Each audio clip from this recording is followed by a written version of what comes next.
আজমলৰ নিচিনা বাংলাদেশী আৰু 100 জন আহক এইখন অসমলৈ। আজি এগৰাকী কাৰ্বি মাতৃয়ে আজমলৰ ছুপাৰ ফৰ্তিৰ কথা কৈ উচুপি উচুপি কান্দিবলৈ ধৰিলে।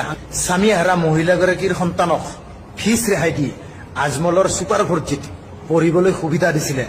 আজি সি নিট ক্লিয়াৰ কৰি মেডিকেলত চিট পালে আৰু এইবাৰ MBBS পঢ়িবলৈ আজমল ফাউণ্ডেশ্যনে দিছে স্কলাৰশ্বিপ। তাৰ পিছতো আমি আজমলক বাংলাদেশী বুলি সামাজিক মাধ্যমত ঠাট্টাতাচ্ছিল্য কৰোঁ। এতিয়া মই ক'ব বিচাৰিছোঁ, আজমলৰ নিচিনা বাংলাদেশী আৰু 100 জন আহক এইখন অসমলৈ। আৰু এগৰাকী হিন্দু মহিলাই আজমলৰ ওচৰলৈ গৈ কি কৈছে জানেনে? কথাটো শুনিলে আপুনিও অবাক হৈ পৰিব।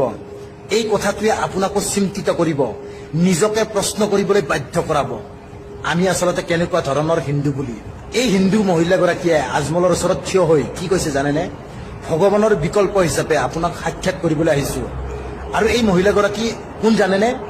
অসম গৌৰৱ বয়নশিল্পী পদ্মশ্ৰী হেমপ্ৰভা চুতীয়া। তেখেতে বিগত 5 বছৰে অসম চৰকাৰক অনুৰোধ জনাই ভাগৰি পৰিছিল। অৱশেষত উপায়হীন হৈ মৰাণৰ হেমপ্ৰভা চুতীয়াই বদৰুদ্দিন আজমলৰ কাষ চাপিলে আৰু বদৰুদ্দিন আজমলক উপহাৰ হিচাপে আগবঢ়ালে নিজে হাতে বৈ ওলোৱা জাতীয় সংগীত। নিজৰ সৃষ্টিৰাজি সংৰক্ষণৰ বাবে, সংগ্ৰহালয় নিৰ্মাণৰ বাবে চৰকাৰক আবেদন জনাই ভাগৰি পৰিছিল হেমপ্ৰভা চুতীয়াই। অৱশেষত সংগ্ৰহালয় সম্পৰ্কে আলোচনা কৰিলে আজমলৰ লগত। এতিয়া আচল কথা হ'ল, পদ্মশ্ৰী হেমপ্ৰভা চুতীয়াই কিয় আজমলৰ ওচৰ চাপিব লগা হ'ল? নিজৰ হাতেৰে বৈ ওলোৱা 5খনকৈ গ্ৰন্থ আৰু জাতীয় সংগীতক সংৰক্ষিত কৰিবলৈ কিয় আজমলৰ ওচৰ চাপিব লগা হ'ল এগৰাকী পদ্মশ্ৰী হিন্দু মহিলাই?